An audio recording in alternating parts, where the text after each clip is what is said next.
Buenos días amigos del periódico Hechos. El día de hoy tenemos el gusto de platicar con Yolanda Verduzco, quien está buscando por el partido Fuerza por México la candidatura a diputada federal por el primer distrito. Yolanda, ¿cómo estás? Muy bien, Gustavo, muy buenos días. Platícanos, ¿cuáles son tus propuestas? Mira, una de mis principales propuestas es en materia de seguridad. En materia de seguridad, yo la experiencia que tuve como Procuradora de Justicia, como Secretaría General de Gobierno y recientemente como titular de dos áreas que investiga la delincuencia organizada, me doy cuenta que uno de los principales talones de Aquiles de la justicia precisamente es que los policías, nuestros cuerpos de seguridad, primero no tienen el equipamiento para actuar, para protegerse a sí mismos y para proteger a la ciudadanía.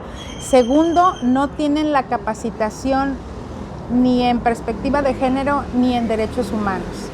Entonces, el nuevo sistema es muy escrupuloso en ese sentido y requiere de que cualquier intervención, cualquier investigación que se haga, ya como agente investigador, ya como policía, que van de la mano con el Ministerio Público, pues deben de estar capacitados, deben de estar profesionalizados. Y una de mis principales propuestas es incidir en el presupuesto federal para que se radique una partida específica para tres cosas fundamentales. Primero, para la capacitación de los cuerpos, para el equipamiento de los cuerpos de seguridad, para que tengan lo que requieren para hacer dignamente su trabajo, para que tengan un salario digno, para que se capaciten en materia de derechos humanos y perspectiva de género y que se profesionalicen. Porque cuando hacen una detención, si violan un derecho humano, cuando llega con el juez de control lo suelta. Entonces no estamos aplicando correctamente la ley porque hay una violación, nos falta capacitación y a mí me preocupa mucho que esos hierros, esos errores tanto de los cuerpos de seguridad y en ocasiones de procuración de justicia pues llegan a incidir primero en la corrupción y obviamente en la impunidad. Entonces si no hay impunidad pues no tenemos un Estado de Derecho. Entonces, eso es principalmente una de mis propuestas, incidir en el presupuesto federal para que se radique partida presupuestal específica para el equipamiento, capacitación y profesionalización en materia de derechos humanos y perspectiva de género. Esa es la primera propuesta. Reformas para las lagunas o vacíos legales que se tienen actualmente se puedan de alguna manera realizar para que tanto los cuerpos policíacos como las áreas de justicia puedan de alguna manera concluir a fin de cuentas con la justicia.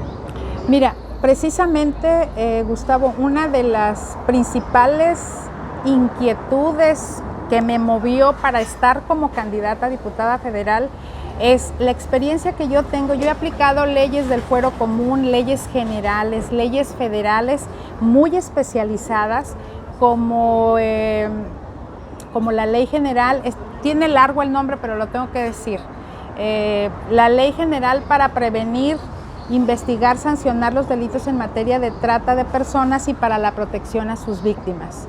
Esta ley tiene muchas lagunas. Una de ellas, y quizá la más importante, es que si el tratante, el proxeneta, no le logramos acreditar que haya obtenido un lucro indebido, pues entonces es prostitución. O sea, no adquiere el rango de gravedad, aunque sean niñas. Entonces adquiere otra gravedad y pues con mucha facilidad se sustraen de la ley. Ese es uno de mis propósitos, llegar al Congreso Federal para tapar todas esas lagunas, tapar todas esas salidas y que los infractores de la ley, principalmente cuando se vean en riesgo menores de edad, niñas, niños y mujeres, reciban el castigo ejemplar. Por eso estoy aquí, precisamente porque conozco la aplicación de las leyes, conozco dónde están los errores, porque desgraciadamente quien hace las leyes pues no son las personas que tienen la experiencia, y que ya cuando quien las debe de aplicar está frente a una ley, resulta que no están hechas para la realidad que estamos viviendo. Hay muchos recovecos, hay muchas lagunas que favorecen no a la víctima, favorecen al delincuente. La seguridad, ¿qué tan importante es para que se pueda generar factores de desarrollo en un estado? Mira, yo he sostenido desde el inicio de mi campaña y desde antes, pero ahora lo digo con mucho más fuerza y convencimiento: si en un estado, en donde quiera, si en un estado no hay seguridad, no hay paz. Si no hay paz, no hay desarrollo. Y en donde no hay desarrollo va a prevalecer la violencia, la delincuencia, el hambre, la inseguridad. Yo no conozco a ningún empresario o algún inversionista que diga: me voy a quedar en México, me voy a quedar donde esté en riesgo mi patrimonio. Entonces, para que haya inversionistas que nos volteen a ver, México es rico, por donde le busques, por donde le veas es rico. Tenemos mar, tenemos montaña, tenemos que explotar el turismo, pero si no, un inversionista, si no encuentra las condiciones de seguridad que le permitan no arriesgar lo normal de su inversión, pues no se va a quedar, va a buscar quizá otro país donde sí le den las garantías de seguridad de su inversión. ¿Nos puedes recordar cuáles cargos has tenido? Mira, he tenido muchísimos cargos. Te voy a decir los más importantes y los más actuales para atrás.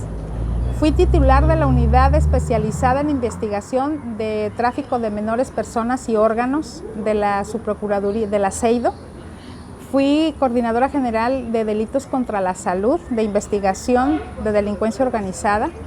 Fui Procuradora General de Justicia del Estado, Secretaria General de Gobierno, que finalmente es el jefe del Gabinete de Seguridad, Directora General de Gobierno 2 veces, Directora de Asuntos Jurídicos, Delegada Federal del Registro Agrario Nacional, Directora del Instituto Colimense de las Mujeres. Siendo Procuradora, pues ahí gestioné muchos recursos para que hubiera adelantos en la investigación y abonarle a que no quede impune muchos de los delitos que lacera a la sociedad colimense, como cuando yo entré como procuradora estaban pegando mucho los secuestros y la extorsión. Gestioné 54 millones ante la Federación para la construcción de la unidad al combate al delito del secuestro. Yo traje el primer centro de justicia para las mujeres. Está en funcionamiento. Se capacitó el primer módulo para atender e investigar el delito de secuestro y la extorsión. De igual manera se construyó el laboratorio de huella balística y rastreo computarizado de armas. Como directora del Instituto Colimense de las Mujeres, yo creé un refugio para mujeres receptoras de violencia para darles atención psicológica y guiarlas en todo el proceso judicial. También se crearon 2 casas de medio camino para atender mujeres receptoras de violencia, una en Tecomán y otra en Manzanillo.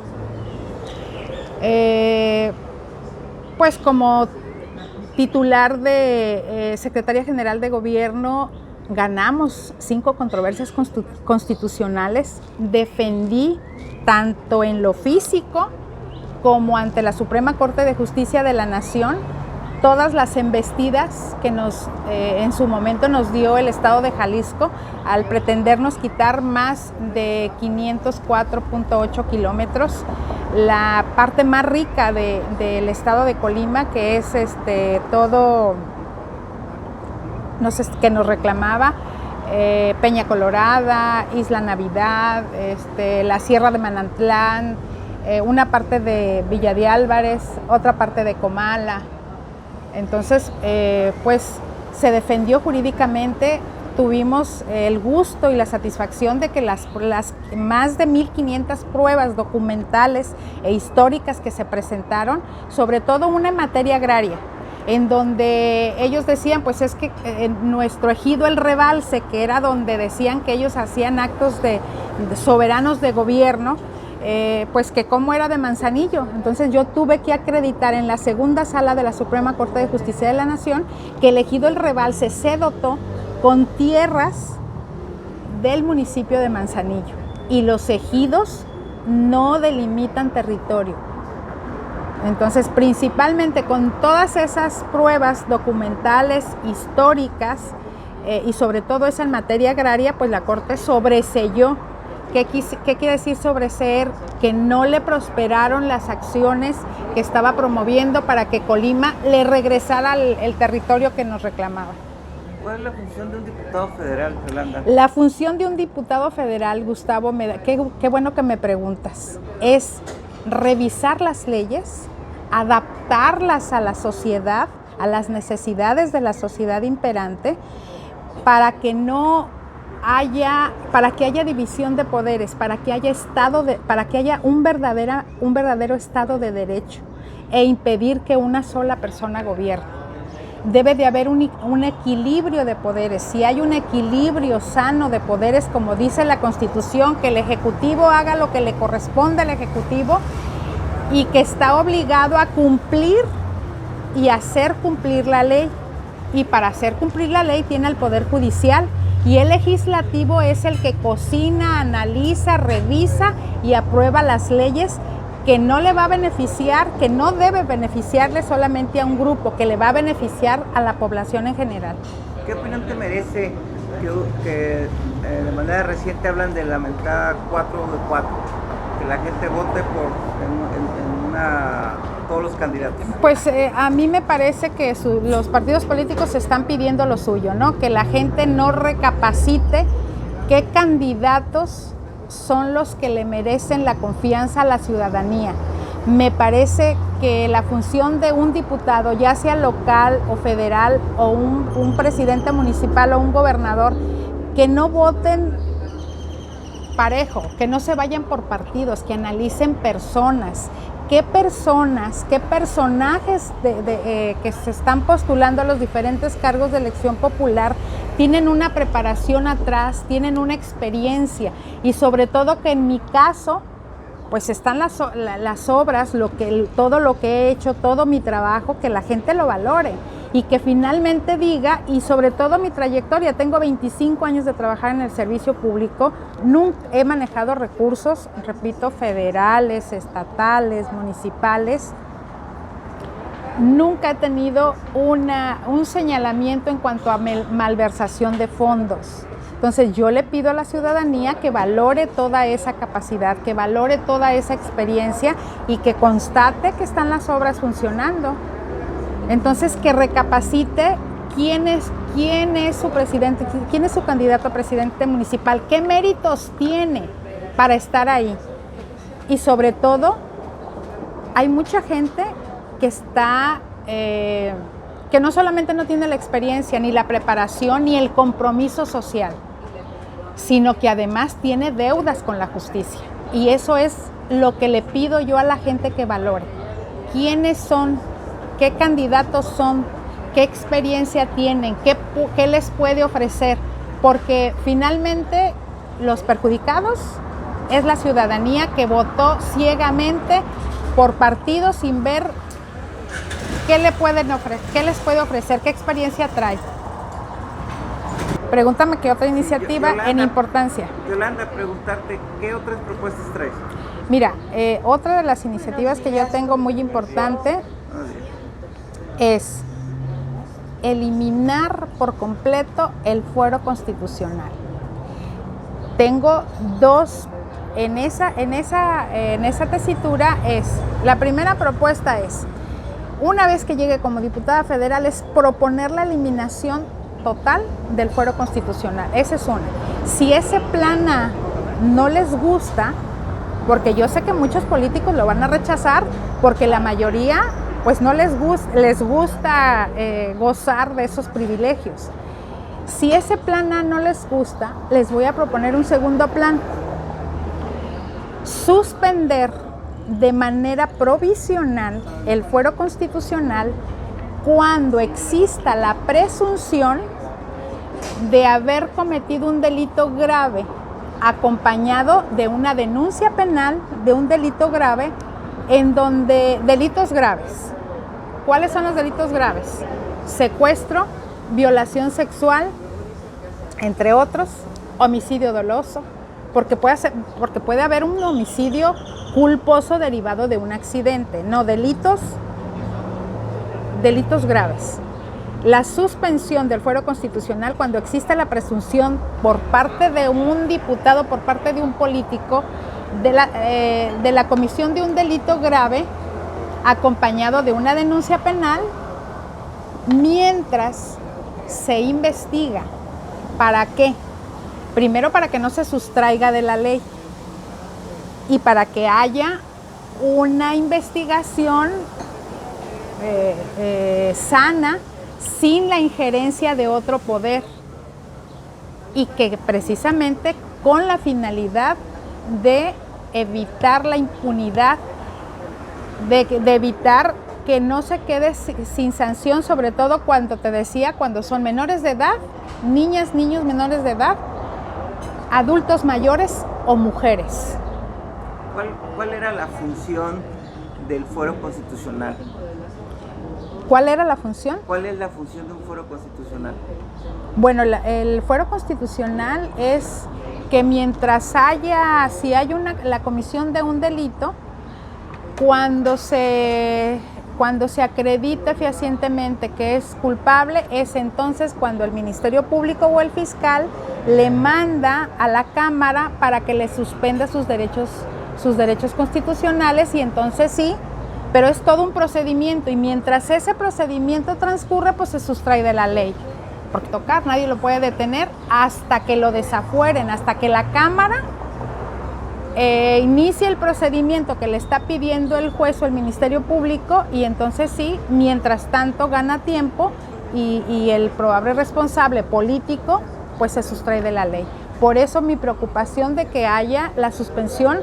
Si no quieren erradicar el fuero constitucional, que no sé por qué le tienen miedo, porque se supone que son gente pensante, gente actuante, gente que está limpia. Entonces, ¿por qué no quieren? ¿Por qué les incomoda no tener fuero? Son empleados. La ciudadanía les paga el sueldo y no tienen por qué tener ningún privilegio por encima de los demás. El que delinque tiene que pagar.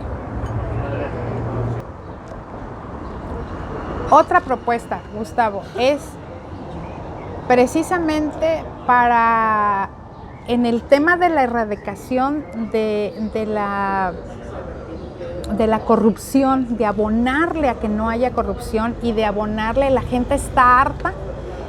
Dice, ¿de qué sirve que yo vaya, pierda todo un día, se encuentra con un ministerio público apático que no le cree, que en lugar de investigar, le tiene casi que llevar las pruebas? Entonces la ciudadanía dice, ¿qué caso tiene que vaya yo a denunciar si no van a investigar? Entonces, otra de mis propuestas es que haya el recurso necesario para que los cuerpos nuevamente de investigación cuenten con las herramientas para poder investigar. Y segundo, que haya un recurso para que se capaciten en el nuevo sistema de justicia.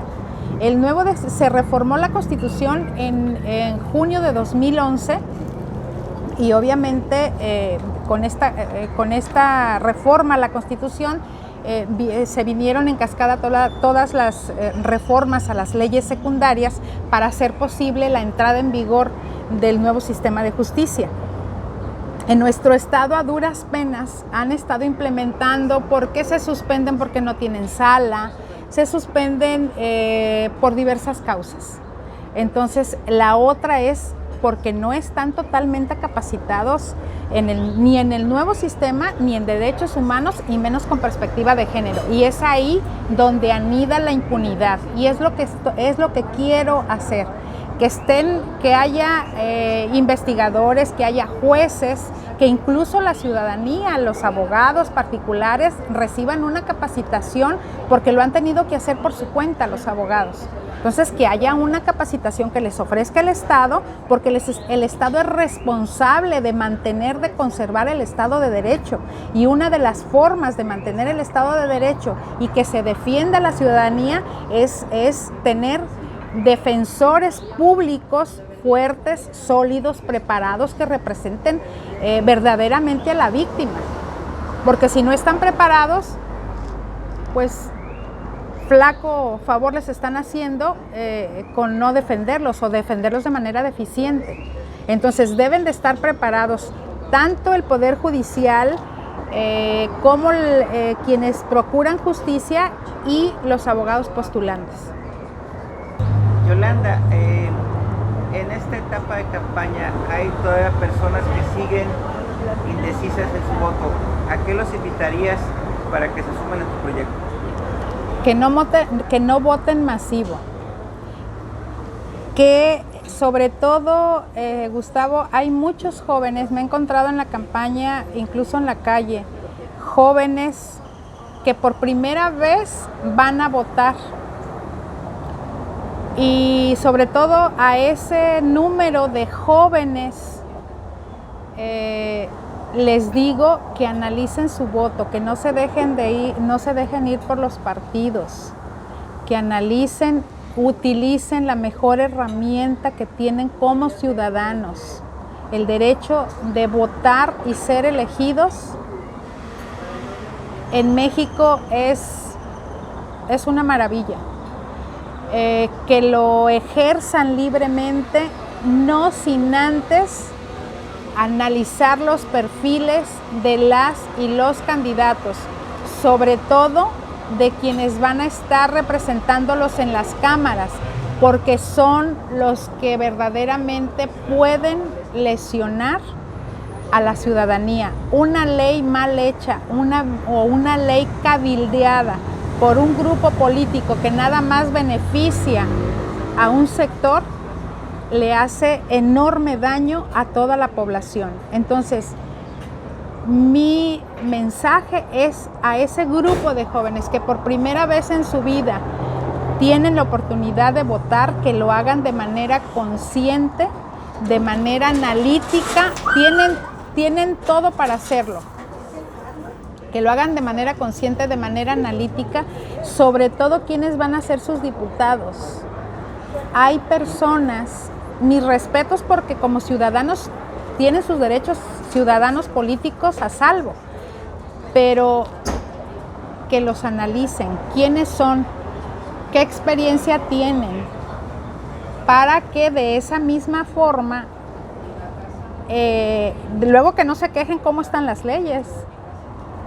Los jóvenes ahorita tienen toda la capacidad de análisis, de investigación, quiénes